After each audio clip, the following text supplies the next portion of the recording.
to Daybreak Live, your early morning compass for stories shaping Nigeria and the world. My name is Samson Balogu. And I'm Oluwayemi Adelakun. Thank you for starting your day with us this morning. The political space is already buzzing, and we begin with major realignments that could ripple effects beyond Benue State. Our Daybreak Gist focuses on former Benue State Governor Gabriel Suswam, who has joined the All Progressives Congress, APC, just hours after politically and officially quitting the People's Democratic Party, PDP. What does this defection signal ahead of the future political contest, and how might it reshape alliances within the opposition bloc? After that, we bring you a concise weather update to help you plan your day, followed by the latest news updates from across the country and beyond. Then it is our newspaper headlines and analysis, where public affairs analyst Ignatius Ofino will unpack the dominant themes making the front pages, from governance and security to the economy and power play within Nigeria's political class. Definitely. Our big story this morning asks a critical question at the intersection of democracy and technology. The digital ballot fixing the system or opening new doors to abuse. As conversations around electronic voting and election reform gain momentum, we examine whether digital ballot can truly deliver credibility and transparency, or whether they introduce new risks Nigeria must be wary of. Joining us for this conversation is Honorable Isiaka Babatunde Badamosi, IBA, who will share insight on promises, pitfalls, and policy questions surrounding digital elections. And before we wrap up, we'll take a look at what's trending, the conversations Nigerians are having online, and why they matter, right here on Trend Watch. This is Daybreak Live on Dominion Television. I'll bring into your view, clarity, context, and asking questions that matter. Definitely. Good morning. Good morning to you. You're ready to get into it this morning. Really nice to be back here. Let's get right into it, just like the Agla always says. But then, a lot of interesting, just yesterday too, not just Gabriel Suswam, two senators also left their political parties to the APC. Now, the question has always been, is the party growing or swelling? How will APC, is there any internal mechanism in place for internal disputes and how to resolve it when it's not just before the election, even after the election? Will the party implode internally? Would there be what the PDP is currently saying? I mean, we have seen people saying, "Oh, I'm interested in Oyo State, I'm interested in so State," and a lot of names calling has come to play as regards the PDP. But the APC, they are gathering momentum. PDP was once the biggest political party in Africa, as tagged by then, and they also said, oh, we are going to rule for 50 years. Eventually they did for 16, and then the party capitulated and the APC came to play. But then, as it stands, the APC is also heading towards 16 years of rule. Will we witness what the PDP also is currently witnessing at this time? Yeah, you have raised a very critical point, and I think it depends on the APC on what they would do with this, gale of defection. I was not really surprised, actually, because, I mean, we're in the season of defection. As a matter of fact, we have not seen the best of defection. I want to believe that some persons would defect from one party to the other, and then it would take the whole country by surprise. So good luck to them. But then, speaking about the APC, one thing that I always mention about the political party is the fact that they are strategic. And then even before now, I say it so many times. Recently, the national chairman was on national TV, that's Iwata. And then when the interviewer asked him a question about what is going on, between Wike, Fubara, and then Rivers State APC. He said he doesn't really want to comment on Wike because Wike is not a member of the APC. His party, yes. So if at all he wants to speak on that matter, I will talk about Fubara and talk about Rivers State APC. So that tells you that whatever it is that is going on, they consider it internal affairs. They don't really wash their dirty linen outside, and I think that is what differentiates them from other political parties. And then it's a very good one, because, I mean, even the Yoruba people will say that, if you can't see cracks around the wall, there might be no room for lizards to enter, because they don't talk about their issues, outside. And I want to believe that even before this whole defection, people moving, they have about 30 governors and the likes. I think APC, has been going through one issue or the other, some persons will definitely not be satisfied with whatever it is that the president is doing. But then they know how to undo it within themselves. They don't talk about it outside. And I think that is one thing that is saving them. But now that the party is increasing by the day in terms of the stakeholders and of course, party members, I don't know how they're going to make it work. But then a lot of persons are saying, looking at who the leader of the party is, I mean, he has done it several times. He's been able to, put the party in shape. Imagine they came in, won 2 terms, and of course, the party still won again. So people are saying he has the capacity to maintain order in that party. So it depends on President Bola Ahmed Tinubu now, what is going to do with this increase in population. Because what I know is that population can either be a curse or a blessing. Now that they have people, imagine when they didn't have, this number of governors. They won elections. They won the presidential election. So now that they have this government, look at, certain areas, certain regions in the last elections, they were not so strong when it comes to, the foothold of APC. Talk about the South, talk about areas, talk about Southeast, talk about Bayelsa. Even the North now, the president is just trying to, form alliances, around the North. So it's a lot to unpack. But then I think the PDP is not looking at one thing. And then I say it all the time that if care is not taken, it go my rule PDP. And then it might get to a point that it becomes difficult to repair again, because I don't know what is going on in that political party. This former Benue State governor that complained, he also mentioned the fact that I left PDP because of internal crisis. Imagine, one of the biggest political parties in Nigeria, a certain faction expelled some persons. The other faction came back to expel those people too. And then they are still dragging the whole matter. Convention should not have held in the court of law. At this point in time, when election is barely a year, it's a problem. You don't even need an angel to tell you. If you can calculate very well as a politician, you want to leave the party. It's not looking like it's going to work before the general election. And you want to pitch your tent with people that, okay, they have foresight. If at all I can pitch my tent with this person or with these people, maybe I can still maintain my stand when it comes to the politics of Nigeria. I don't blame people that are defecting, honestly. PDP as it stands now, they don't know what they want to do. It's a very big crisis for the PDP right now. Even in Oyo State, we can mention a few names that have left the party because they feel they have an ambition. I might not even see the light of the day if they remain in the PDP. Barrister Yaborishade is one of them. He left and joined the ADC. And so many other people who have been leaving the party.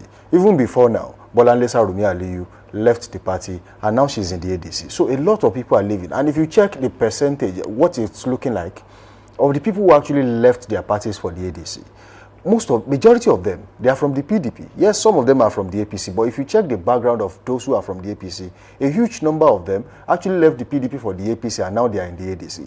For instance, you can talk about people like Rotimi Amechi. He was once a PDP member. He left the PDP, joined the APC, and now he's in the ADC. So they can say he was not truly a member of the party in the first place. But then if you talk about someone like Rauf Aregbesola, he has always been a progressive man from onset. He was commissioner in Lagos State, moved back to Osun State, became governor for 8 years. He's been minister under the late President Muhammadu Buhari's administration, Minister of Interior. And now he says, oh, look, I want to join another political party, and that's the ADC. But I think the current state of defection into the ADC, I'm just talking about the ADC now, really does not affect the APC too much. It is affecting the PDP because majority of those who feel like their ambitions might not actually see the light of the day in the PDP because of the internal crisis they are currently facing, they are moving to the ADC. But it's a very big question. Even the APC will also have their fair share of criticism. And I was speaking with the publicity secretary of Accord in Oyo State yesterday, and he mentioned that, look, they are also waiting for what crisis will look like in the APC because their convention is also coming up. So will APC be able to manage the internal crisis after the convention? Because it is one thing to have crisis before a convention or before an election, but what will happen after the election or the convention is another big one because people eventually get into positions, the chairman, even at ward, local government levels, there are people who are going to be aggrieved. They are going to be disgruntled. They want to leave the party because they feel they have been cheated. And that will lead to the disillusionment within the party, especially at the grassroots level. It's going to become a major problem. But just like you mentioned, I have grown to know President Bola Ahmed Tinubu while being Asiwaju Bola Ahmed Tinubu, let me put it that way, to understand what party politics looks like. He knows what to tell other people that will make them feel like, okay, well, maybe that's how we should do it. And he has always known how to plan things. Even by now, I want to be sure that the APC convention coming up, they already know who is going to be what. And they are still in the party. Nobody is arguing about it. I can say, let me say, for about 50% of them, they already know who is going to be chairman, who is going to be vice chairman, who is going to be secretary, publicity secretary, and the likes. But then nobody will complain about it because they might feel like, oh, it is deserving, or it is coming from someone that feels like this is the best thing to do at this time. But that's exactly the problem with the PDP. Just like you said, there is the battle of ego amongst them. You can imagine two friends who used to be very close friends, Nyesom Wike and Governor Seyi Makinde of Oyo State, now at loggerheads, fighting for the soul of the party. Who is going to bend for the other for the greater good? It's a very big question. And I don't think any one of them is going to. They have said so many things. Governor Seyi Makinde said something during the opening of the new PDP secretariat he donated to the party and, called Nyesom Wike some names. He didn't say that. He didn't reply him exactly. He went to the NEC meeting and also gave out his own 2 cents. Like, look, that Oyo State that man is talking about, I'm interested in that Oyo. I mean, to Governor Seyi Makinde, it might sound like an insult. I'm in Oyo State and someone is saying I'm interested in that seat. That might be an insult. That will also fuel the crisis the more. So, if currently the judgment favors the Wike-led PDP faction, another judgment might come tomorrow and favor the Seyi Makinde-led PDP faction. So it will be a back and forth until 2027. Will there be an end to this court, saga between all of them? I don't think so. And I asked the same person yesterday, I said, look, what is the fate of the PDP? He said the party is dead. But I don't want to believe that. There's always a compromise to be reached. I mean, we can always come back to the drawing board and, say, oh, look, for the greater good, let's do this. But as the main opposition party in Nigeria, I think PDP should go back to the drawing board. It's becoming more and more of a problem. In fact, the situation is deteriorating. Honestly, and let me pick it up from the angle of Wike and Makinde again. So we had a G5, just like you mentioned, and then for everyone that has been following politics, they can tell that the G5 don't scatter, TT. But then I think in the build-up to the general elections, we might see another alliance. But at this time now, it's not going to be about governors coming together. Maybe the big shot, speak about maybe Wike and Fayose. Of course, they've been supporting each other. When they go for media chats or they go for interviews, they will always talk about each other. And so, one more thing I would love to say is that if at all crisis will come up in the APC, maybe it might come from the angle of those that have been members of the APC before the gale of defection. Take, some governors, for instance, that moved from PDP to APC and then they instantly became the party leader in their state. What happens to those who were party leaders before? Take, Governor Imo Enena, for instance, most of them left the PDP and went to the APC. What happens to those who were consolidating on their power as the party chairman in that state before that governor defected? And they've guess not take it. I think that's the angle, the crisis might come from if the president cannot manage it well. But if he can manage it well and then make these people to understand that, okay, fine, this person is not the party leader, but there are other things that you can do for me. At the end of the day, the goal of the APC is to win the next election. So once they are able to win that, okay, they'll find a way to actually maybe placate other persons that feel cheated in a way, when they were planning for the election. So I think, I don't know, I'm not trying to be so positive now, but regardless, I just want to believe that maybe APC can be able to manage the crisis. However, there's still the angle of, we cannot really talk about that crisis without talking about the other political parties. It is connected. Whatever it is that the ADC and of course the PDP, even Accord, we can't even say Accord is not, as popular as the other parties. Accord is also part of the equation. How do you also manage all of these things? And then the big, just like I said, we have not seen the most shocking defection yet. We are still waiting for people like that to also defect, and then that might change the game entirely, because it's been rather calm in the last few days. I don't know if you have noticed. Absolutely. So we are waiting for, we study politics, we are waiting for one big defection or one big statement that will shake all political parties everywhere. And of course, people will understand that yes, so election is coming. A lot of persons are not even bothered about elections here, because even the stakeholders, they are calm, the president is calm, ADC is not talking, so much, just like maybe in the last few months. We are waiting for something to shake everything up. Well, I think for just like you said, it's becoming more or less like the straight line kind of election where it's just the usuals, the norms, and nothing really serious is about to happen. But then, just like you predicted, something might still happen. I see people so many people are thinking, oh, he's never going to leave that party, and then boom, he's out of there. And also, you mentioned something about the current trend of you moving to a political party, especially as a sitting governor, and you automatically become the leader of the party. I think I'm one of the people who are actually really against that, because there were people who actually held that structure before the governor came. Now, there are two ways to this. They might actually be the ones to say, look, let's just succumb and then relinquish power to the governor who has just moved to the party, because we really want him, we need him in this party to consolidate power. And then there might be some people who feel like, well, regardless whether you're a governor or you are not a governor, this party was in existence in this state before you came. So you just still have to be subjected to the rules, to the whims and caprices of the chairman and the vice chairman in the state. But then, I think in Nigeria, some rules apply to some people and it doesn't apply somewhere else.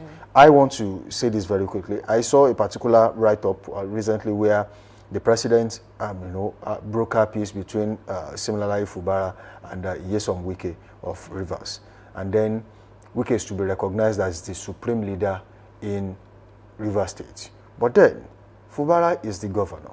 He's meant to be the O1. When you talk about the APC in that state, he's meant to be the #1 APC member in the state. In fact, there was a time the chairman said, look, his card has been reserved. You know, they are going through their party membership registration at this time. And said, look, the 001 has been reserved for the governor. And of course, he's been given the #1 tag. But why should someone who is not a member of your political party, who has not openly declared his defection to the APC, still, in fact, he's still going to court on the matter of the PDP right now. He just got a judgment that makes him, feel like, yes, I think we have the soul of the party. But then, why is he still interested in something that happens in the PDP? Is he the supreme leader in Rivers or the supreme leader of the APC in Rivers State? It's a very big question. And I think the president has to really, sometimes when you want to just make some, crisis go away, you make some decisions, which might not really sit well with some people. In Rivers, as we speak, there might be weakened party structure because of that sole decision, which might eventually be a problem for them come 2027. Yes, the president won Rivers in the last election thanks to Nyesom Wike. His relevance is still there because they feel he can still deliver Rivers, but they have a governor. So trying to make sure that someone does not get angry and then we keep him intact, it might eventually affect the party in that state. And some other states might also look at it from the angle of, if that can be done in Rivers, it can also be repeated in our states too. And then someone will be brought from another political party and automatically becomes the supreme leader of the party in our state. It might be something really quite sketchy at this time, but I think the president should look into it and make sure that all these are put to bed so that by 2027, there will not be crisis within the APC, just like we are seeing in the PDP. Nigerians want a formidable opposition, not an opposition, that falls just like a pack of cards.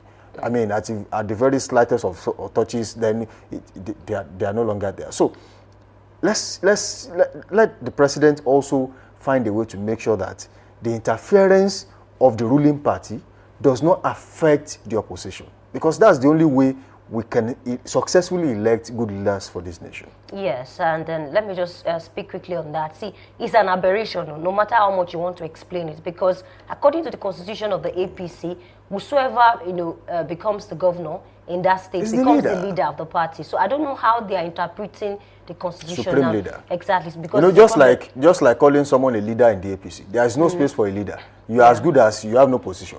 Exactly. Okay, it's not in their constitution. The word leader, I mean, it happened during when President Muhammadu Buhari became president, and they said, what's Asiwaju Bola Ahmed Tinubu going to get? They say is the national leader of the party, and someone went through the constitution of the APC. There is no space for the national, and they were like, of all these things you did, you created a bridge between the north and the south. Now you have gotten nothing. But that word is not in the APC constitution. I mean, someone should check. But then, eventually, sometimes you are just given some things because they feel we still need you. Yes, and then one more thing I see in APC that I don't see in PDP is the fact that for APC, there's one person that a lot of person, listens to. They look up to. They listen to him. But then for the PDP, there's no single individual that a lot of person can actually listen to. So these are the issues. Imagine President Bola Ahmed Tinubu that is willing to work with people that even said a lot about him in the past. So what do you think is going to do with people that are members of his party? So these are the issues. For the PDP, they don't have someone they can listen to one single individual. But for the APC, there's the president who has the capacity to bring a lot of persons together. Honestly. All right. Well, I would hope that party crisis and party squabbles are settled before 2027 general election, so that the election can be really, really competitive, just like everyone is looking out for it.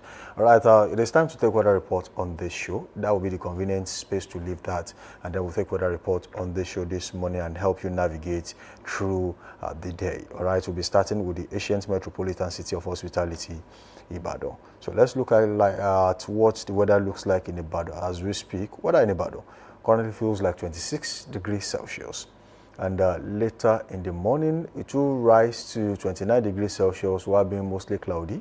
It will be partly cloudy, 11%, 35 degrees Celsius later in the afternoon. It will be mostly clear in the evening, 28 degrees Celsius at 5%, while it will be mostly cloudy in overnight, 26 degrees Celsius, and of course 23% right there in Ibadan today. Okay, from that, let's take it to Abeokuta this morning. Weather feels like 29 degrees Celsius, and later is expected to still remain at 29 degrees Celsius, mostly cloudy around 4%. In the afternoon, we have 35 degrees Celsius, partly cloudy around 9%. And in the evening, we have 28 degrees Celsius, clear around 5%. And overnight, we have 26 degrees Celsius, mostly cloudy, around 12%. All right, we take this one also from the southwest this morning, and that's a weather report from Ekiti Stout this morning. Weather in Ekiti currently feels like 23 degrees Celsius, and later in the morning it will rise to 27 degrees Celsius, mostly cloudy at 1%. In the afternoon, it will be partly cloudy at 34 degrees Celsius, 2% right there in Ekiti. And it will also remain partly cloudy in the evening, 26 degrees Celsius at 6%. And overnight, it will be cloudy, 24 degrees Celsius and 18% in Ekiti today. Okay, let's take Ilorin this morning. Akara, weather feels like 25 degrees Celsius. Later is expected to rise to 29 degrees Celsius, mostly cloudy around 1%. And in the afternoon, 37 degrees Celsius, partly cloudy around 0%. In the evening, 30 degrees Celsius, mostly cloudy around 0%. And overnight, 25 degrees Celsius, mostly cloudy around 6%. And that's what we are for Ilorin this morning. All right, away from the state of harmony, we move straight to this the center of excellence this morning, and that is Lagos State. Weather in Lagos currently feels like 27 degrees Celsius as we speak, and it will rise to 29 degrees Celsius later in the morning while being mostly cloudy. It will remain mostly cloudy in the evening. In the afternoon at 31 degrees Celsius, while in the evening it will rise to 29 degrees Celsius, partly cloudy. It will drop to 28 degrees Celsius, partly cloudy overnight at 10% right there in Lagos today. Okay, let's cross over to Kaduna North. Weather this morning feels like 22 degrees Celsius, and later in the morning is expected to rise to 29 degrees Celsius, mostly cloudy around 0%. In the afternoon, 36 degrees Celsius, partly cloudy around 0%, and in the evening, 26 degrees Celsius, partly cloudy around 0%. And overnight, we have 21 degrees Celsius, clear around 0%, and that's what we have for Kaduna. All right, we'll take this one still from the south this morning, and that is coming from Osun State, all right, this morning. That's Oshogbo. Weather in Oshogbo currently feels like 24 degrees Celsius, and it will rise to 28 degrees Celsius while being mostly cloudy at 1% later in the morning. It will rise to 35 degrees Celsius, partly cloudy at 6% in the afternoon. It will remain partly cloudy, 27 degrees Celsius, 5% later in the evening, and overnight it will be cloudy at 25 degrees Celsius, 24% right there in Osun today.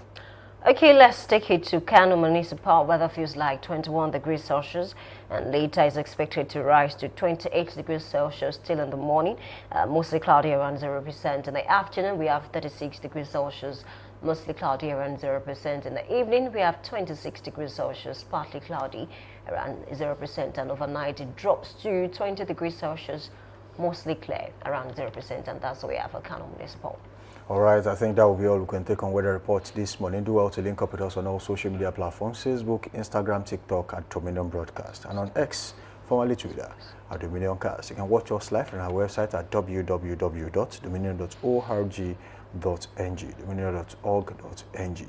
You can also drop your comments and watch us live on our Facebook and YouTube channels. Like, subscribe to those channels and share at Dominion Broadcast. It is time to go on a short break. And when we return, we'll take the news.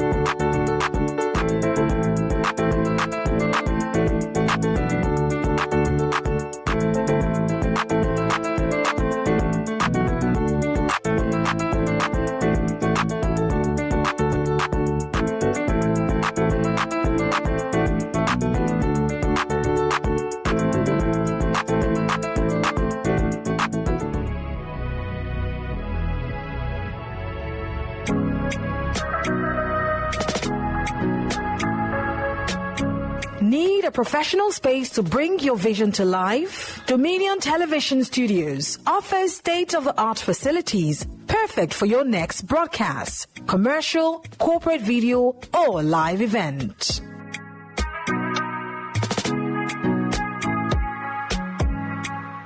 With flexible rental options, cutting-edge equipment, and a supportive team, we provide the perfect environment for high-quality productions. Unleash your creativity. For bookings, email us at marketing@dominion.org.ng. Call us on 0705 506 1061 or 0916 101 1061. Check us out on Instagram, Facebook, LinkedIn, and TikTok at Dominion Broadcast and on X at Dominion Cast. Book your space today. Dominion Television, your channel of choice.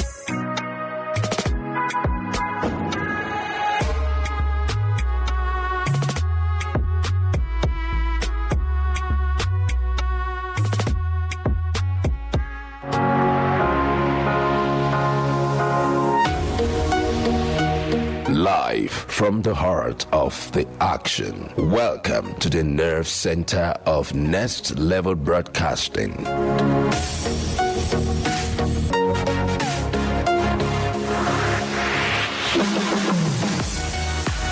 This is the OB van, where the studio meets the street. Equipped with cutting-edge cameras, crystal clear audio, real-time switching, and broadcast control, we don't just capture moments, we deliver the experience live. Anywhere, anytime, from stadiums to red carpets, breaking news to buzzing festivals, weddings, birthdays, and all sorts of ceremonies. We bring the world to your screen in real time. It's not just a van, it's a complete mobile production house, a command center, a broadcast beast. This is more than a broadcast. This is the OB van difference. Live, loud, limitless.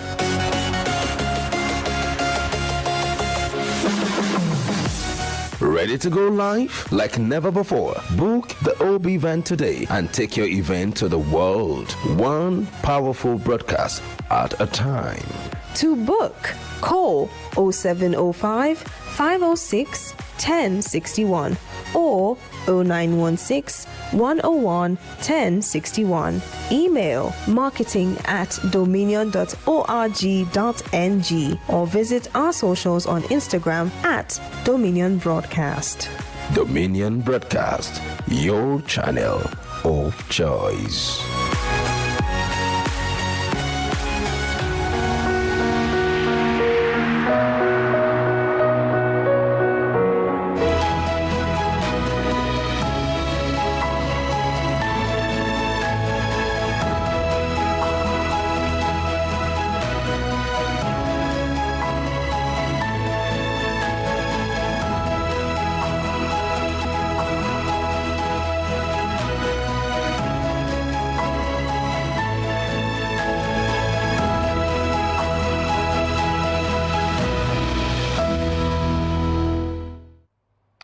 Hello, this is Daybreak News on Dominion Television. I'm Oluwayemi Adelakun. The Senate has raised alarm over the worsening security situation in Katsina State following fresh bandit attacks that reportedly killed at least 35 people within 24 hours. Lawmakers said the attacks occurred across 3 local government areas in the Funtua zone. The Senate urged President Bola Tinubu to urgently fulfill his pledge to establish a military barracks in the area and warned against negotiating with armed groups terrorizing rural communities. The motion, sponsored by Senator Dantose Mohammed, was admitted for debate after receiving overwhelming support from senators. The Independent National Election Commission has identified the presence of deceased persons on the National Voters Register and plans to conduct a nationwide verification exercise. INEC Chairman Professor Joash Amokwiton disclosed this during the Commission's first quarterly consultative meeting with civil society organizations. He said the decision followed a review of the Anambra off-cycle governorship election, which showed a wide gap between registered voters and active voter turnout. He explained that the verification exercise will focus on removing deceased persons, correcting data errors, and working with relevant agencies to authenticate records. The political crisis between Oyo State Governor Seyi Makinde and the Minister of the Federal Capital Territory, Nyesom Wike, has taken a first turn for the deepening divisions within the People's Democratic Party, PDP. The latest development follows an exchange of sharp words between both camps, with Governor Makinde dismissing Wike and members of his faction as political outsiders. In this report, Taiwo Lanrewaju takes a look at the political feud between Governor Seyi Makinde and Minister Nyesom Wike.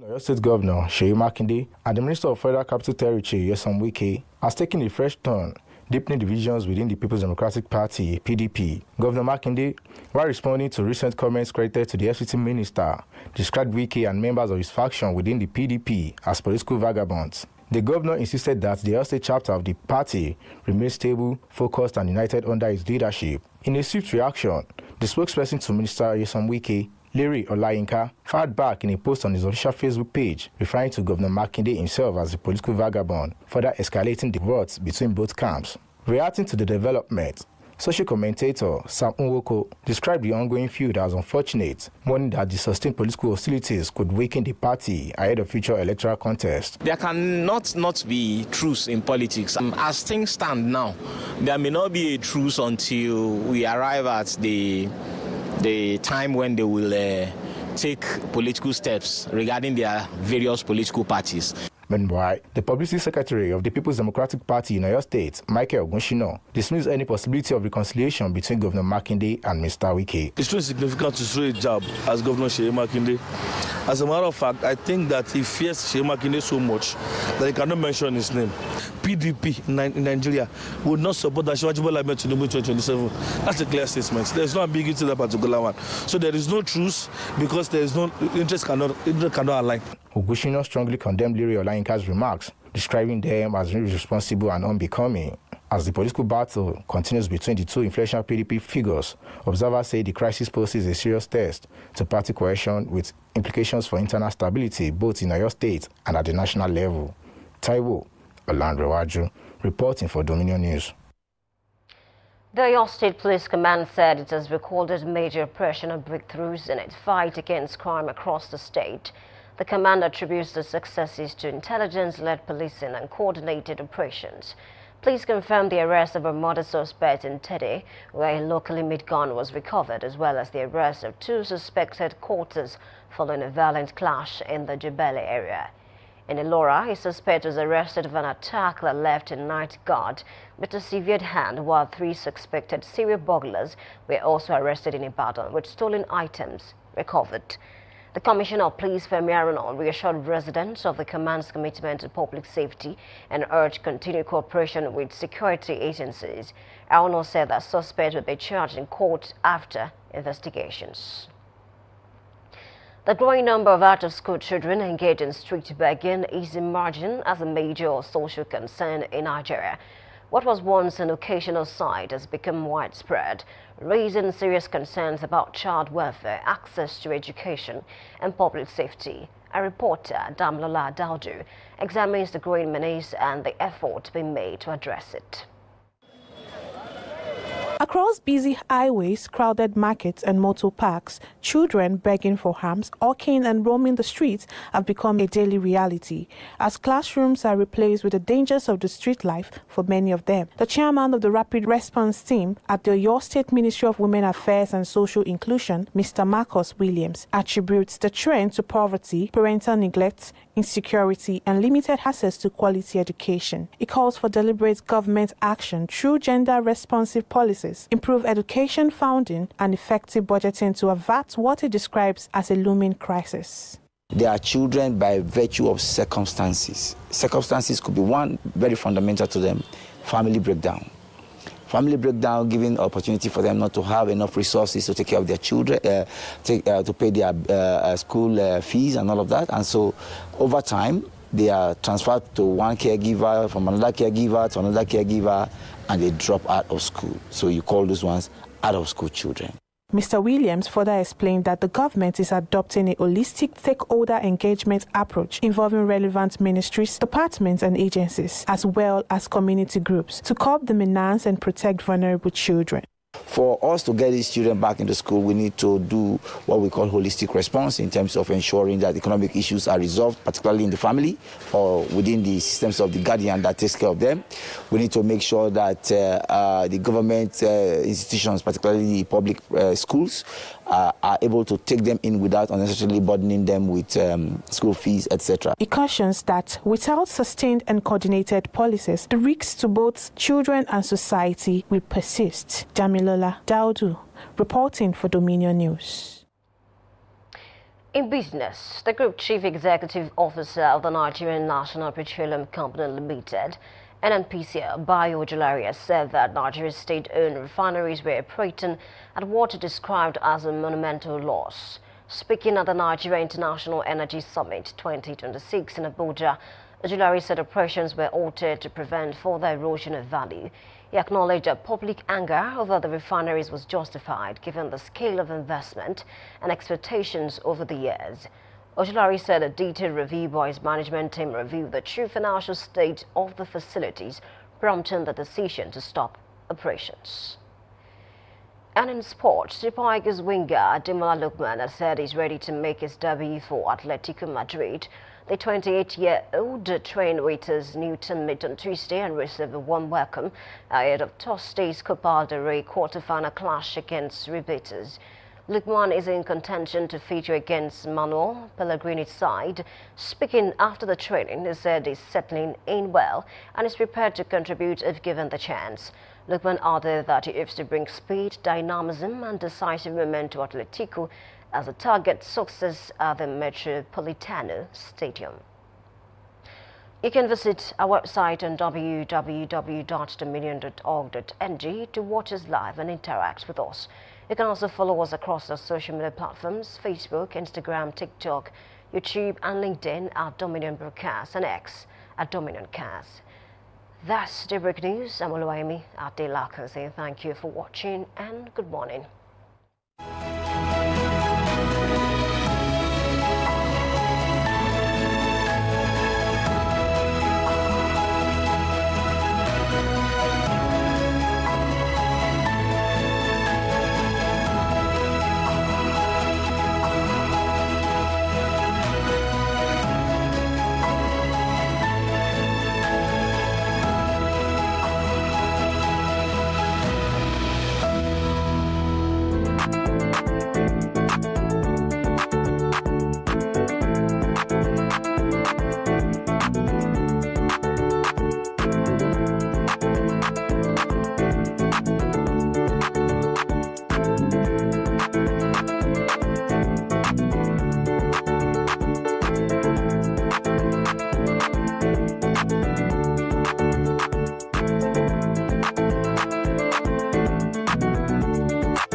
Need a professional space to bring your vision to life? Dominion Television Studios offers state-of-the-art facilities perfect for your next broadcast, commercial, corporate video, or live event.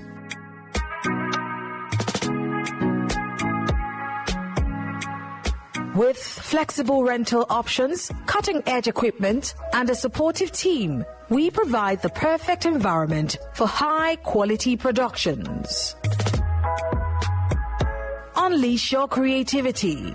For bookings, email us at marketing@dominion.org.ng. Call us on 0705 506 1061 or 0916 101 1061. Check us out on Instagram, Facebook, LinkedIn, and TikTok at Dominion Broadcast and on X at Dominion Cast. Book your space today. Dominion Television, your channel of choice.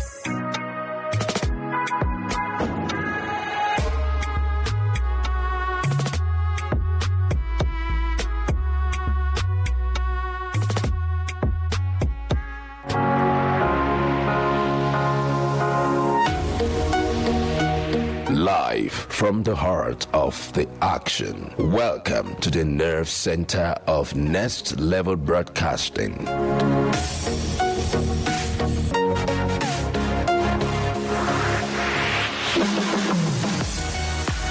This is the OB van, where the studio meets the street. Equipped with cutting-edge cameras, crystal clear audio, real-time switching, and broadcast control, we don't just capture moments, we deliver the experience live. Anywhere.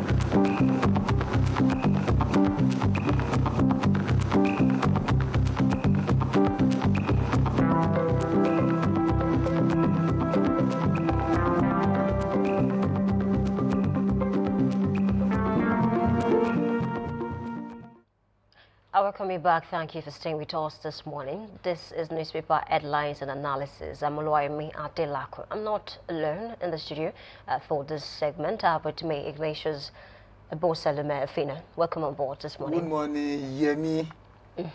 Right. Let's start with Nigerian Tribune. Actually, we might even stop here, because of time.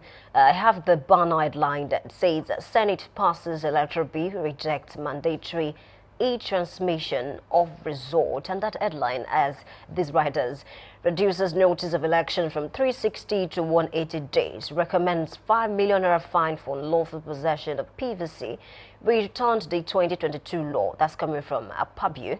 The 2022 law says that the INEC still has the capacity to decide how to transmit election result, and that is what a lot of Nigerians are not so comfortable with. And there's this back and forth. There was a meeting yesterday amongst the lawmakers, and it lasted for about 4 hours. And then when they were done, Nigerians were asking questions. Why should it be that way? Why is it that INEC is saying, or let me say the senators are saying that they are going back to the 2022 law, or let me say the edict now, to say that INEC still has the capacity to decide how to transmit election result. What do you make of that? It's rather sad and unfortunate. The Nigerian Senate is a bad example of democracy in the world. It's under the Senate President, Senator Godswill Akpabio. He was not even supposed to be on that seat because he came to that seat through a fraudulent means. Fraudulent? Yes! The returning officer, that professor, is in jail. Who manipulated that result? What a country! I have to be frank and sincere to you. Nigerians are demanding what we call democracy, good governance. Do you know that fraudulent election and electoral rigging is a form of treasonable felony? That shows that the popular will of the people has been subjugated. We have to be honest to ourselves. I'm disappointed in the Nigerian Senate. If I was the United States President, every senator of the Federal Republic of Nigeria, I will ban them from entering the shores of America. Apart from that, there's this writer that says recommends 5 million naira fine for lawful possession of PVC. Can we maintain that? Let me give an instance. Do you know why I'm boiling and ranting this morning? Because I'm not happy. Nigerians are demanding for what we call electoral reform. They say there should be what we call e-voting, e-transmission of results, and the people's representative. That we call this the representative government. That this is what we want. They should do our own bidding. They said no. That what happened that INEC has that liberty to decide. INEC that has become an apron spring of the ruling government. INEC whose chair is being appointed by the executive arm of government. Is INEC not going to be biased? What type of country is this, and what Senate are we having? We have not had it so bad like this under Senator Goswill Akpabio. Okay, let's leave that conversation because, I mean, there's a lot of deliberation on this particular matter. Let's talk about what is going on in Kwara State now. I have a headline still in Nigerian Tribune saying death toll rises as bandit kills scores in Kwara. Soldiers, forest guards take over communities. Red Cross claims over 132. Lawmakers say 35 killed. It is a cowardly attack on civilians. That's coming from Kwara Governor. Killing of over 100 is a national disaster. And that's coming from Saraki. Recently, the United States, deployed certain materials to also help us solve all of this matter. And still, we are seeing issues like this. About 100 persons died. Even if it is a single individual that was killed, it's one death too many. We have to be frank and sincere in our country. Nigeria as a country has not failed. But we are having a failed government. And they don't want to admit that they have failed. In Senate climb, when the issue of security is being undermined, the ruling government has no choice than to tender resignation. But will it ever happen in Nigeria? We are talking about the issue of the Senate now. That they want Nigerians want electoral reform, and now the Senate is trying to compromise the issue, trying to undermine the issue. The same thing also applies to security. So the issue of high-level insecurity in Nigeria was caused by who? By the political class themselves. They were the ones that hired what we call political mercenaries. They were the ones that hired what we call mercenary fighters during the days of Jonathan, because they wanted to fight Jonathan government to a standstill. And look at what is happening today. So when you see the high level of insecurity in the north, I said it was not caused by Asiwaju Bola Ahmed Tinubu. The northern leaders should be held responsible for every form of insecurity in northern Nigeria. We are talking about Boko Haram. Was it the Yoruba man that gave birth to Boko Haram? No! They are the children from the north. I don't want you to tell that part. No, I have to tell the part. Okay, as much as we want to talk about insecurity, I don't want us to rotate it to one particular region, because when it comes to insecurity in Nigeria, it's connected. We really cannot place it or maybe just fix it in a particular region. It extended from the north down to the south. You have to speak truth to power. Okay. If we want justice, justice can never prevail without truth. So it's the North. It was a conspiracy of the North against Jonathan's government. But now, the battle has overturned.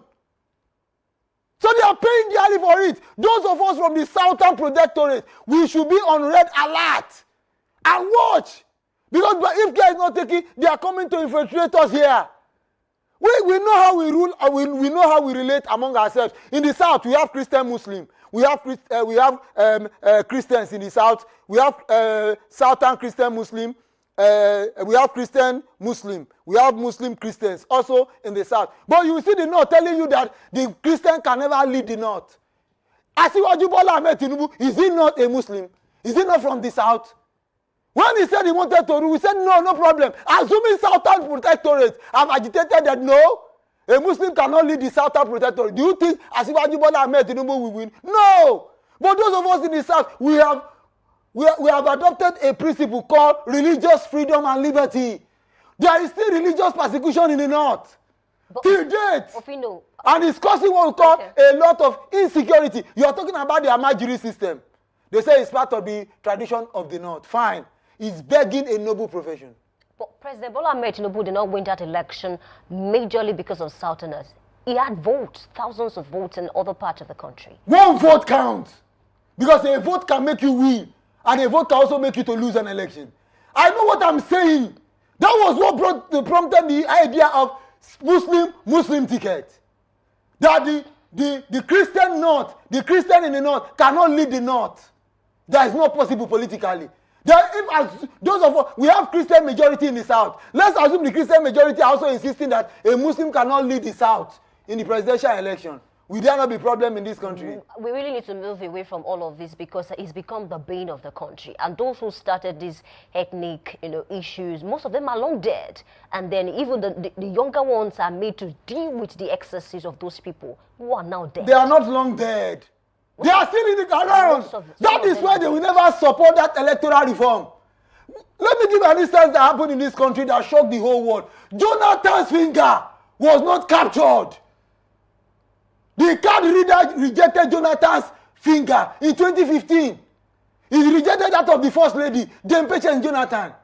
Were you not surprised? The #1 citizen of the Federal Republic of Nigeria in 2015 general election. Same thing happened to some persons too who are not even politicians. politicians. No, I'm just trying to tell you the finger of conspiracy in the so-called agency called INEC. So that is why to this morning, I'm not happy with the Nigerian Senate for rejecting that electoral reform. They are telling us that they are bigger than the rest of us. Okay, Fido, I think we should leave that conversation, here, and then of course there'll be a time to revisit it again, especially, speaking about insecurity. Let's talk about something else now. I have this headline that says 2027 politics won't affect my job as FCT minister. That's coming from Wiki, and the headline is from Nigerian Tribune. What you make of that? He's saying that, he has said it several times that his support is for President Bola Ahmed Tinubu, and he's going to be supporting him for the next general elections. And then he's saying it won't affect my work as the minister. Don't forget that recently this same Wiki said he's interested in Oyo State politics, or your state, PDP especially, and then there's this back and forth with him, with his successor too. How do you think he's going to manage all of this together and still remain a very sound person speaking about politics? I'm not Wike, neither am I his spokesperson, and I cannot speak in proxy for him, because each time I see Wike, I see him as a bad example of leadership. Really? Yes! It affects me psychologically. I have to be frank and sincere with you. I have friends all over the world. I know what they used to tell me. Sometimes I feel sad that the giant of Africa still behaving like a toddler. He does not speak well. What stops my friend, President Donald Trump, inviting Asiwaju Bola Ahmed Tinubu to the White House? Sometimes my heart bleeds. Do you know why? Bad examples of leadership. So when you are talking about Wike, it's of no issue to me. If he likes, let him betray himself. If he likes, let him betray PDP. I don't care anymore. I don't care. Because I see them as what? Persons that are bad examples of leadership. We have to be frank and sincere to ourselves. Now, there is one thing we must understand. Similaye Fubara is in a state of dilemma. He must ensure that he wins the APC ticket. What if he doesn't? If he doesn't win the APC ticket, he has lost out. He could contest again. But if he wins the APC ticket, he's lucky. Because Wike has no choice than to work for the emergence of Mr. President. And Mr. President's name will not appear on the ballot. It is APC's name that will appear on the ballot. Are you sure about that? Because Mr. President's name will not appear, yes.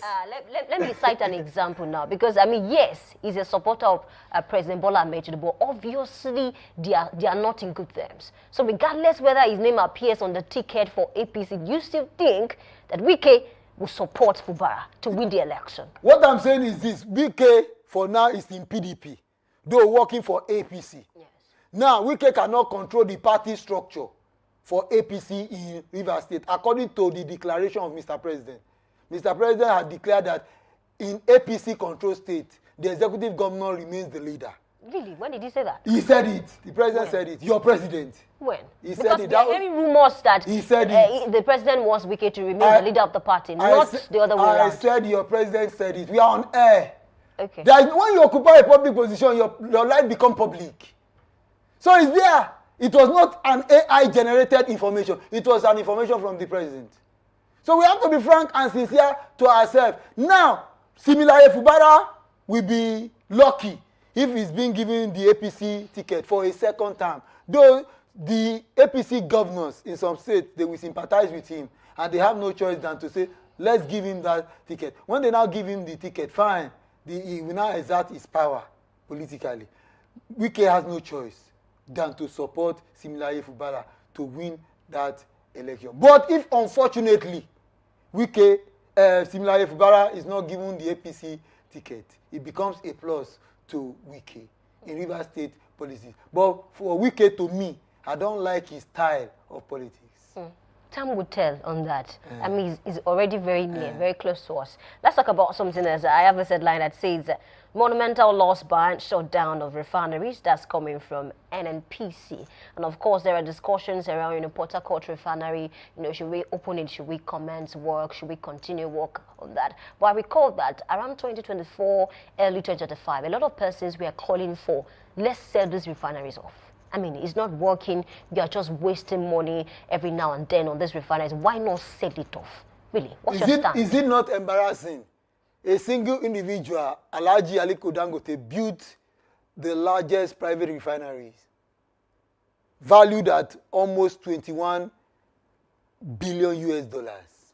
And Nigeria as a country has spent almost the same amount of money as turnaround maintenance for 4 refineries, and yet the refineries are not still working. Is that not embarrassing? No, I'm talking about your country, Nigeria. Your country too. No, I said your country. Your country too. I said it the other time. I said I'm a Nigerian by birth, but an American by inclination. Really? President Donald Trump is my friend. I keep saying it over and over again. This country, I don't know how to describe this country. Why are we so wasteful? He has said it all. Mr. Ojulari has said it all. Okay. But what is the solution? How do we reform this refinery? The same thing also applies to Ajakuta Steel Complex in Kogi State, becoming moribund. Do you know any country that has a large amount of iron ore is a potential steel power?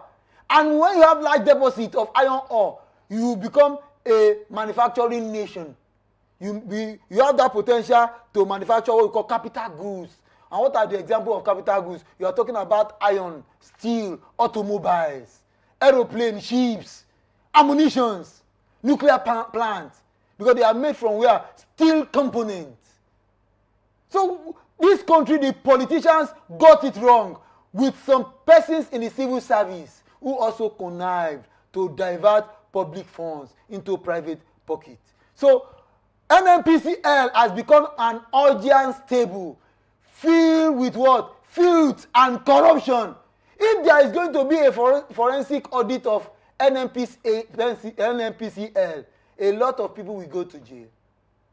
Even those who have ruled Nigeria in the past and present, both dead and alive, they will go to jail. Can we trace it to the leader now? Because, I mean, for a particular organization to function well, a lot of persons will tell you that the leader must be ready to do the work and, of course, call a lot of persons, to order.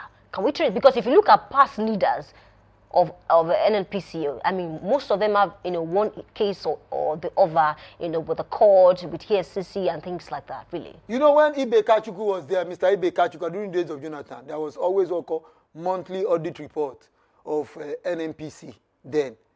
But this woman was very corrupt. Alison Maduekwe. Very corrupt a woman. The former Minister of War, Petroleum Resources. Her case is still in court now. Yes! She's a corrupt woman. Corrupt! Let us be frank and sincere. That is why I'm not in support of this plea bargaining in the law profession. That plea bargaining must be expunged. It encourages what? Official corruption. You have to expunge it. Ofino stole 1 billion naira. Because of the issue of plea bargaining, Ofino will now have to return 500 million naira. The remaining 500 million goes to Ofino's pocket. Ofino will now decide to part probably 200 million with the presiding judge. What a country and what a justice system. I keep speaking truth to power. And now, and when we come back, we move on to Big Story. Please stay with us. My name is Olwayemi now, and when we come back, we move on to Big Story. Please stay with us. My name is Olwayemi Adelakun.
Welcome to The Big Story. This is that segment where we go beyond the headlines to examine the issues shaping our democracy and defining our future.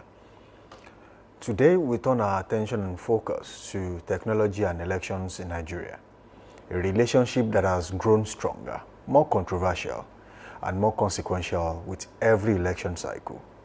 From ballot box snatching to allegations of result manipulation, Nigerians have long demanded a more transparent electoral process.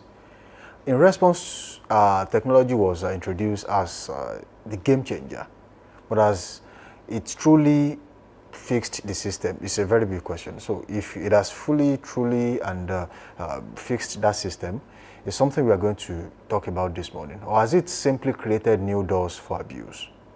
This is the digital ballot, fixing the system or opening new doors to abuse. Samson Balogun is my name, and thank you for joining us on this show this morning. Nigeria's journey into electronic election management did not happen overnight. It was born out of years of electoral malpractice, voter suppression, and declining public trust in the democratic process. To address these challenges, the Independent National Electoral Commission, INEC, gradually introduced electronic gadgets aimed at improving credibility and transparency. First came the smart card reader, designed to authenticate permanent voters' cards and reduce multiple voting. While it recorded modest success, it's also exposed gaps, from device failures to human interference and a lot of others. Then came a more ambitious innovation, the bimodal voter accreditation system, BVAS. BVAS combined fingerprint and facial recognition to accredit voters, making impersonation significantly more difficult. It was hailed as a major leap forward during the 2022 off-cycle election and later deployed nationwide in the 2023 general elections. Alongside BVAS, INEC introduced the INEC Result Viewing Portal, IREV, a digital platform meant to allow citizens to view polling unit results in real time, directly uploaded from the field. The promise was simple. Once results are uploaded from polling units, manipulation becomes nearly impossible, but reality proved more complex.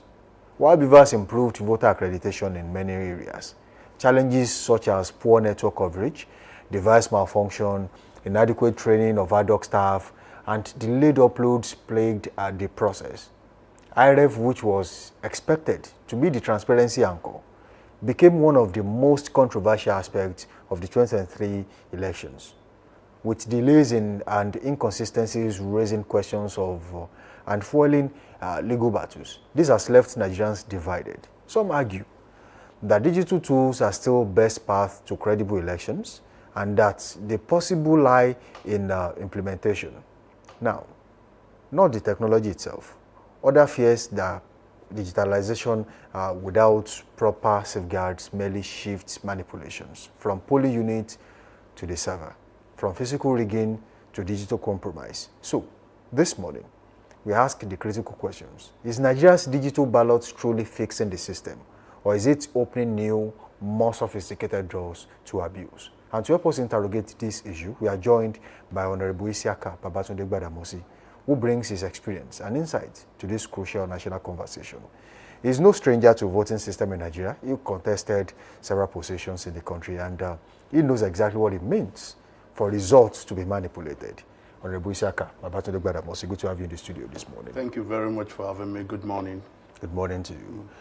We want to talk about the current situation, digitization of voting process in the country. Is it the lasting solution, or it has opened doors for more sophisticated compromisation of the electoral system? Okay, thank you very much. Digitalization of the electoral process is a good thing. It's something we should aspire to achieve 100%. But we must be mindful of the fact that these technologies are not indigenous to us. That is one. Two, these technologies too are not, the familiarity of our people to this technology is also, it has a lot of limits. I mean, you can take a look at how many people are registered on our voters card, maybe about 90-something million. How many of those are conversant with the use of technology or technological tools for voting, or even the areas we're talking about? A number of people are in the interland. Most people, you see most people who are not really schooled or educated, who might not be able to even use those things. Then you now have to take a look at what you mentioned earlier in your prelude, the aspect of the reach of our digital communication system. Are we able to reach every nook and cranny of this country in terms of digital reach? So all of this, for me, are the setbacks. Then we also have the aspect that has to do with people who are hell-bent on compromising the system. Because there is no way, I mean, in the 2023 election, there were people who suggested that they were going to assist some candidate in order to facilitate their winning the election, as long as it's on completely on digital platform. Now, that is something that we cannot jettison or we look away from, because it's very possible. We've seen people hack financial institutions. We've seen people hack central banks of countries. So hacking digital system is a possibility. And that's why, for me, we cannot afford to put all our eggs in one basket. We must look at how do we best use technology to serve our interest, our purpose, to achieve optimally, and to ensure that this technology also is not compromised, to ensure that in the process of using technology, we don't disenfranchise our people. You know, all of these are balance we need to put together so as to be sure that it serves us. Now, let's take a look at a little bit of stats this morning and figures. INEC has not published a standalone figure just for IREV in the public budget document. IREV's development, hosting, cybersecurity, and integration with BVAS are included under the 117.1 billion electoral technology allocation. Also, while INEC did not publicly break down exactly how much of the technology votes was spent only on BVAS and how much on IREV, estimates from research sources suggest that Nigeria procured 200,000 BVAS units at roughly $975 per device, costing around 73.2 billion, though INEC initially budgeted about 105.25 billion naira for this procurement. And also, out of the 305 billion naira, when it comes to, for the 2023 general elections, INEC total budget was 305 billion naira, excluding its annual running cost. This was the most expensive election budget in Nigeria's history at that time. So out of the 205 billion naira, 117.1 billion was specifically earmarked for electoral technology cost. Now, if all of these were spent on technology, and BVAS and IREV eventually was abandoned or jettisoned for manual process, exactly what purpose were they meant to serve in the first place, and what were they used for if we spent so much money and eventually we had to go manual? Well, I don't think it was jettisoned completely. It was used where it was able to achieve its purpose, and those areas where they couldn't achieve the usage, I mean, it was set aside. But you see, for me, I think we are spending a lot of money on technology and all of that, and it's not out of place, really, if we're able to get what we want, because the whole essence of any election is its credibility. If through technology we can achieve the credibility of our elections, for me, so be it. But we must also look at, are there things we can do to achieve the same thing, to get the same credibility, without expending as much money as we are expending? For me, I think there are ways around these things, but it's just about for us to look at the other options that are there. But you know, there are people who are fixated on the issue of technology, on the issue of it has to be this and it has to be that. I have always had this argument, this position that there are a lot of issues in our electoral system that needs attention. Besides the election day and transmission of results and using of IREV and the rest, there are a number of things that we have not even looked at. We have not looked at our leadership recruitment process. We have not looked at internal party democracy. We have not looked at things that has to do with people moving from one party to the other. You are elected on a platform, and then you leave that platform for another platform. Those are things that we have not looked at the issue of electoral crime offender and who prosecutes them. All of these are things that I remember the Justice Mohammed Uwais panel recommended the unbundling of INEC. Nobody is talking about that. These are all the things that we need to have a much more robust and properly established and articulated process so as to achieve optimally what we want. Because optimally what we want is to have credible leaders and credible election, proper internal party democracy, so we can have people who serve our country in the right positions. Beavers was introduced to reduce impersonation and multiple voting. Multiple voting, yes. As it is today in Nigeria, you witnessed the last election. Has it been able to block that loophole, or it has created more of it? No. To a great extent, I think Beavers has achieved that. To a great extent. There used to be time when some states in this country used to record 99% of voters turning up. That is not possible. It's not possible anywhere. I mean, the very instance you see that, you know that something is wrong with that election. You know, but I think Beavers has given us a very true picture of what voter turnout voter turnout is, who voted, where they voted, and how they voted. Now, for me, I think that's a giant leap. You know, something about, you mentioned about it being some kind of significant, but I think it's a giant leap. It has taken us from where we used to be before, where you have ballot boxes snatching and all of that. And we have in our law some of these things that talks about cancelling of election where there are violence and all of that.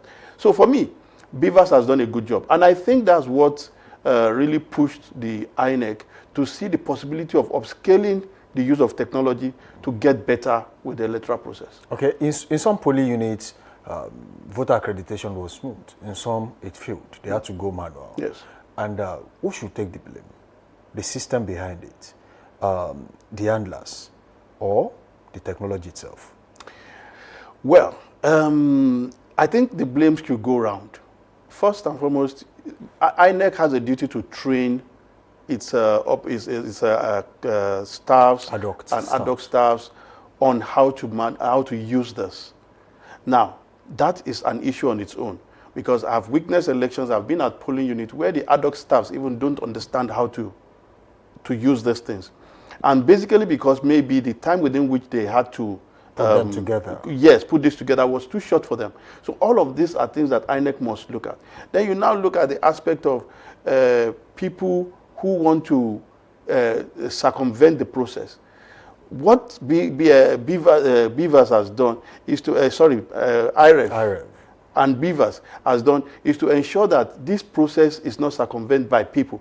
But the fact that it's technology, the fact that we have people who are vastly knowledgeable in this field, they could compromise the process.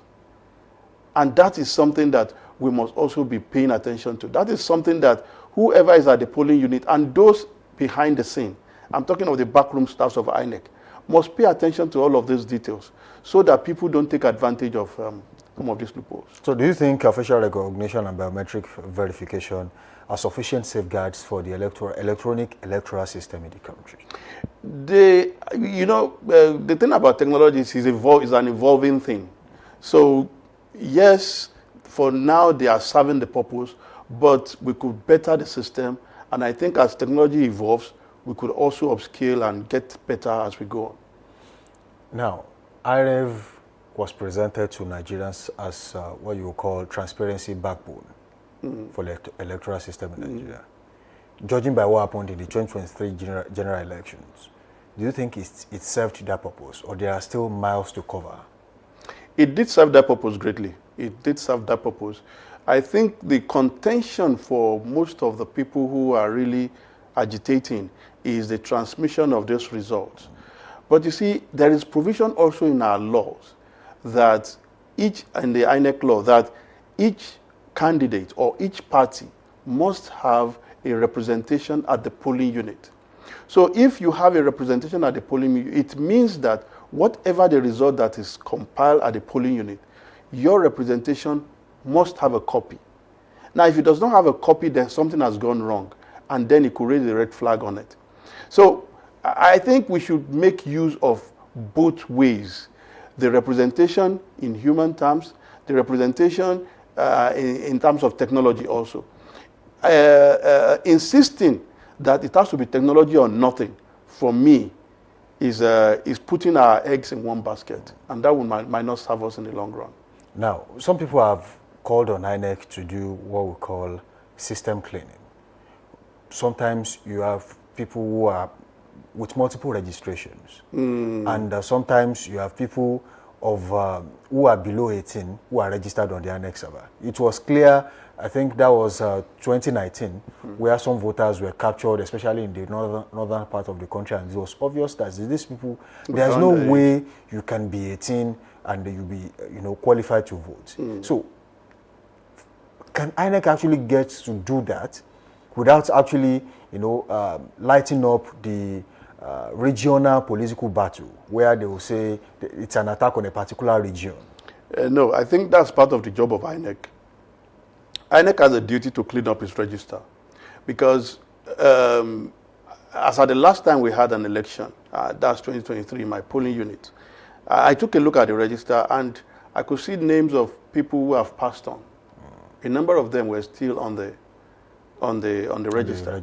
And if that is happening in my own polling unit, it means it is replicated all over the place. Other places. So I think INEC has a job to do in terms of identifying who is no more, who is an underage, and take a look at, also, INEC has a duty on the day of election itself to identify who is holding what card. Because you could identify who is an underage by looking at this person. And all the people that are there should be able to say, no, this person is underage or not. So all of this method, I think INEC could deploy to ensure that those who register, and you see, one of the unfortunate part of this whole process is that you have people who mobilize Nigerians to go and register. And they don't just mobilize, they register this underage at various centers. The question you might want to ask is, who was the registration officer who did that? Because definitely that must be an INEC official. And we can always trace who did what and make them call people. Because in the very instance there are no consequence for these actions that happen, besides even INEC cleaning up, there must be consequence for actions. If you go against the rule, you must take a fall for it. How come you register an underage? It is obvious. It will be obvious to everybody that this person you are registering is not qualified to be registered. So how did you do that? So I think INEC should also start looking at how to sanction its own staffs, those that are working for it, for INEC. Then, just like I mentioned something earlier about voters, punishment for those. I was about to ask you that question about electoral malpractice and prosecution. Prosecution, exactly. Where does that take us? What does it make us look like as a country, especially to the outside world? The question you also want to ask is, do we have any form of penalty or punishment, or is it in the electoral law? Yes, it's provided for in the electoral law, but how much of a deterrent are these punishments we're talking about? Then who implements it? How many people has INEC prosecuted successfully? How many? I mean, if you take a statistics of them, you'll be shocked that maybe very, very few. Maybe the names, the one or two names you might be able to identify, very few people. So for me, I think INEC has a duty. For me, I think INEC is overwhelmed to a great extent. The job of conducting an election in Nigeria itself is quite some job. I think we should have a body that prosecutes electoral offenders, that also see to monitoring elections and trying to arrest offenders and get them prosecuted. If you take this off INEC, it allows INEC to focus on the on its core mandate. Okay, and so also is the issue of internal party democracy, regulation and management of political party and all of that.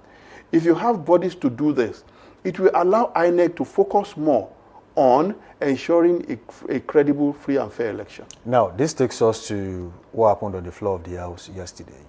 It is virtually on all major papers this morning. Senate passes electoral bill, rejects mandatory e-transmission of results. Now, there are quite a number of riders here, and reduces notice of election from 360 days to 180 days. Also, recommends 5 million naira fine for unlawful possession of PVC. We returned the 2022 law, says Akpabio, and Ndume, Lalong Protest Conference Committee opposition. Senate action, a deliberate assault on electoral transparency. That's coming from Atiku Abubakar. Okay. Decision harmful to democratic consolidation. that's coming from the PDP. We don't know which faction of the PDP, but PDP is here. Yes. Now, in your own opinion, Akpabio mentioned that the return of the 2022 law back to the electoral system in the country. What's your take on this whole drama about what's going on, especially about the electoral law review in the country? Oh, well, I think I've said it before that the electoral bill, for me, is running late. Okay, you mentioned a part of it where you talked about reducing the number of days for electoral notice. From 360 to 180 days. To 180 days. For me, I think as good as that might be, the question really you ask is, if all of these things that the Senate has passed and the Rep have passed goes to the President, would he assent to it? And for me, I would ask the question, looking at the time within which from now to when election is to hold, and there's also a provision in there to have the time within swearing in and the election to now become about 280 days. So if that is the case, it means that election will be holding sometime in November or thereabout. And if you are holding election in November and we are today in February, that means you have a window of about 10 or 9 months to prepare for an election. To prepare for I mean, how do you want to achieve it? For me, I think it is already choking. And I want to believe that maybe the National Assembly, I don't want to believe it's deliberate thing, but I think they have set aside what is more of a priority to be dealing with issues that are not really germane. This should be a priority. This should have been a thing that they should have focused on and get done as at last year. But to be rushing it now, I mean, the presidency will also be a bit skeptical about assenting to it. Especially because it will take the presidency to study what has been passed and before they now present to the president for assent. Now, how long is it going to take the president? Because I'm sure the presidency will not just do that within a day or a week or 2 weeks. So it tells you that we are losing time. So how do we get to this? Something has been clear with this administration. If there's a policy and there is a public outcry, yes, they tend to withdraw, remodify, and then bring it back. Yes. As it stands, do you see the chances of the president rejecting what has been passed on the floor of the House? Oftentimes we see presidents not assenting to bills, and it's just there. He most likely might not reject what has been passed if it suits what he thinks should be, but he most likely will reject it on the basis upon which former President Muhammadu Buhari also rejected it.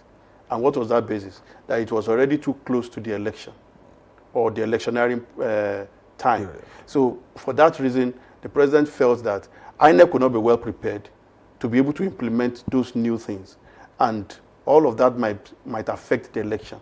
So I see a situation whereby the presidency might use that as a reason for not assenting. Now, let's talk about what you will call public sentiment in all of this. Are the opposition parties playing through opposition in Nigeria? Are they vocal enough as regards what happens when it comes to elections in the country? Part of what we are having today, the electoral law we're talking about, is I expected that the opposition will be the one pushing hard to ensure that this is for electoral reform. This is passed on time and for electoral reform. But those that are pushing this are even the ruling party. Besides even the ruling party are non-governmental organizations, CSOs. Those are the ones pushing this initiative.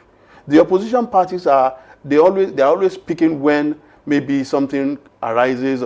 I mean, how many times have you seen a former Vice President Atiku Abubakar attending the Senate sitting to debate, to talk about the bill? I mean, when you have the public sitting. I mean, these are the things you do as an opposition.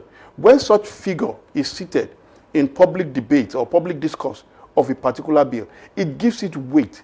It gives it a push that, look, there are interests that are interested in this whole process. But when you don't have that, I mean, the process becomes very lame and very weak.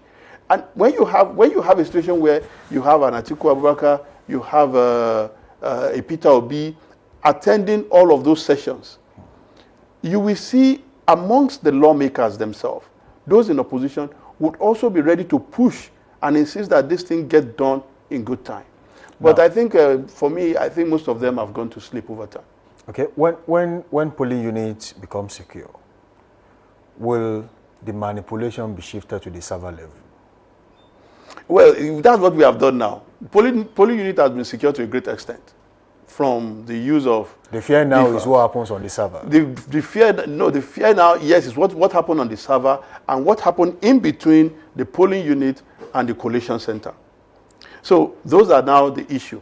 And that is why you have the RF. And the RF now, the issue of technology, just like we said, and the challenges it has, is also an issue. So everybody tends to look at, well, technology will be the magic one. But for me, it's not always a silver bullet in most cases. Now, there's this golden question I want to ask you. In your view, do you think Nigeria is more vulnerable to digital manipulation than we were to electoral malpractice in the past? Every country in the world today is vulnerable to digital manipulation. Because you do know that there are people who go to study the process of hacking and cyber security and all of that. So, yes, you have people within INEC who will be securing INEC server. Just like you have people outside who will be wanting to hack it and maybe put something that is not supposed to be there. So it's neither here nor there. Everybody needs to be on the guard for that. And that is why, for me, you must always have an alternative. Because when you create just a one-way channel, there is a likelihood that that channel could collapse. How about if there is inconsistency in what you have on the paper and what you have on the server? Well, that's another question. People need to be questioned about what happened. That is where the issue of a representation at the polling unit comes to play. Because those that are at the polling unit can now bring what they have in their hands and say, look, this is what we have, and it's not corresponding with this. Then INEC needs to do some explanation in that regards. So, INEC has been saddled with too much responsibilities, just like you said. If INEC were to be unbundled, what will happen? And what areas are you looking at when it comes to unbundling INEC? Oh, well, just like I mentioned earlier, I would want to see a situation where we have a body that will look at prosecution of electoral offenders. Thank you very much. Prosecution of electoral offenders, monitoring of election process and procedure, and ensuring that all those that have run foul of the law are apprehended and are prosecuted. And they would also, they operate, for me, they should operate like EFCC operates, so that will have that harm. Then you need also a body that should be able to look at parties, formation, internal party democracy, and how leadership are thrown up, the kind of money you spend in the party and all of that. There's a need for that, because for me, that's where the crux of the matter is. If you don't produce good candidates, if you don't have people thrown up within the party that are credible, that are good, then it's a waste. The whole exercise of the election itself is a waste, because whoever it is that is elected will not still serve the Nigerian people properly. So without political will and strict enforcement of the electoral law, can technology truly provide or conduct a peaceful election in the country? Well, the interesting question. The technology cannot do anything all by itself. There must be a genuine political will. And when I say political will, first, starting from the president and commander-in-chief of the armed forces, he must look at the need. He must understand the need to have a credible election. That is very, very important, Jermaine. Then second, you must have the chairman of INEC who understands his mandate, and is clear about how to push it. He knows what his legal backings are, and is out there to do his job the way it's supposed to be done. If you have those two working well, then you now have to come to the civil society and the NGOs, who must at all times be on the neck of the INEC to be sure that they do the right thing based on what the law provides. And then Nigerians also must pay attention.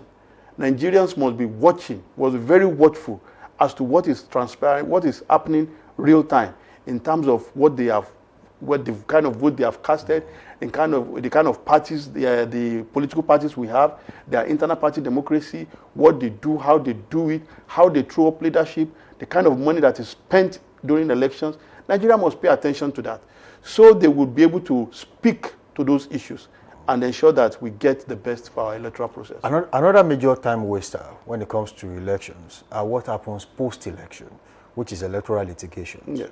Do you think Nigerian politicians are fully prepared to accept result of elections fully administered by the technology?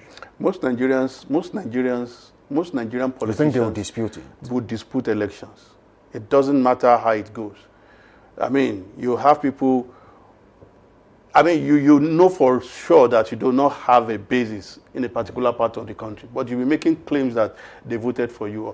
Nigerians, I mean, for me, I think we have this set of politicians today who have this idea in their head, and they believe that that idea is democratized, as in everybody shares those ideas. No, it doesn't go that way. And one of the things I think the politicians must do for us to have a proper system of leadership, of throwing up leadership, is to be able to understand that what we are doing is not for ourselves, it's for our country, for the betterment of our people. Understanding that, you will know that election itself is not a do or die. And serving the position of leadership is not a thing that it must be, it's either me or no other person. If you go through the judicial process, and the judicial process is able to say that, no, you did not win this election, I think the appropriate thing is for you to come back and acknowledge that process, that this is what has happened, and start a fresh process, and start seeing how you push to ensure that you block the loopholes of failure in the next election. But a situation where you have political leaders who, because the process did not favor them, they just feel, no, we have to pull everything down. Pull INEC down, pull Nigerian down, destroy everything. We are not going to recognize anybody and all of that. That is not politicking. That is not leadership. That is not statesmanship, as far as I'm concerned. Okay, lastly, in 30 seconds, do you think digital ballots in Nigeria is a solution, or is the latest new frontier risk? Well, considering the environment we have, as in Africa, Nigerians, it is a process we need to interrogate, explore, and make the best out of, as it is. This, alongside what we know that our people are familiar with. Just like I mentioned earlier, this technology is not indigenous to us. It's something we have to imbibe over time. And because of that, we must put it side by side what Nigerians understand, so we can gradually transcend into the process of digitalization of all our electoral process. Thank you, Honorable Isaac Ababatunde, for joining us on the show this morning. Many thanks for having me. It has been an eye-opening session with you. Thank you very for much. always being here on this show. All right, as Nigerians look ahead to future elections, one truth stands clear. Technology alone cannot save democracy.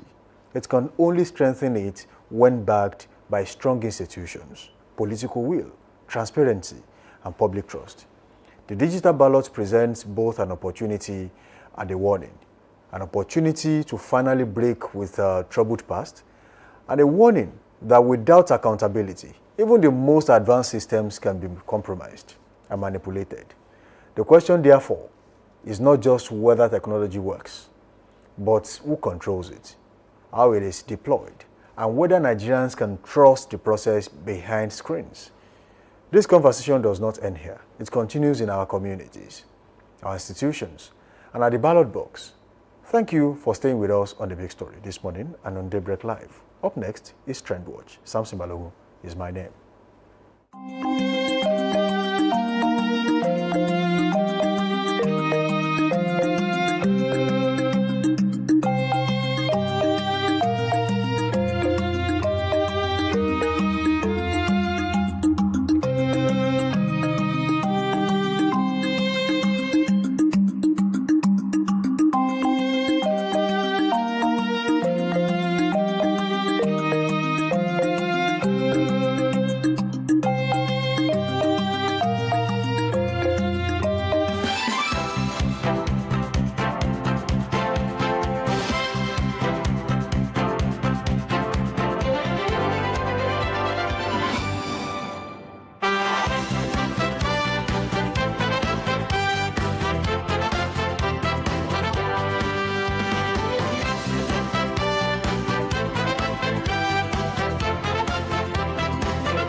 Welcome you back. Thank you for staying with us. That was an interesting conversation with our guests. I'm glad to be back on set with Samson this morning to make sense of what's trending in the world of politics. Well done. Yeah, good to be back and to talk about trends on social media. And this one is really trending up. Exactly. And so we have a headline that says, court rejects Showere's evidence that Tinubu called Jonathan a drunkard. Really, this is not the first time that we're seeing something like this. Recall that about last week or 2 weeks ago, it was about Reno Mokri calling the president a drug lord. So Showore is presenting all these evidences just to maybe make a case for himself in the court of law, and then it's something that we really need to look into. Showere's lawyer also asked the witness if he was aware that as of 2011, President Tinubu was a major opposition figure, and then insisting that he would not want to comment on such issue. So he now asked a question that Tinubu called the then President Jonathan corrupt and shameless, and the witness answered in the negative. Exactly, and even there was a time they even mentioned that Jonathan was called an expired meat as well. So all of this, evidences in the court of law, will it change anything, for Showore? And then who is next that Showore will put on the hot seat? Well, judging by what happened, Cyril Nosike, who happened to be a witness yesterday, the reason why his evidences were not admitted in court was because he decided to distance himself from anything of such. In fact, he denied some of this and said, look, I wasn't even aware these statements were made. But for me, I think Showore is running a criminal case like a civil one. And it doesn't always work like that. For someone like him, I think at this time, whether someone calls also person at a point or did this at the time, it doesn't really affect what you are going through at this time. I think he should face his own trial and stop going about the bush trying to bring other people to say, look, these are also people who actually did that in the past. This is as good as you are in a classroom and then there is a class rep who writes name of people who actually makes noise in the class, and then you are caught making noise and you are like, oh, Yemi also shouted the other time, why not write Yemi's name? I mean, fight for your edge. Fight for yourself. I mean, your name has been written. Just admit that, oh, yes, I made noise. I was shouting, and then my name is on the book. What will happen now? Other than say, oh, Yemi made noise the other time, she too did that, and some other people also did. I mean, it's just you trying to beat around the bush, maybe delay the case, and eventually it is swept under the carpet.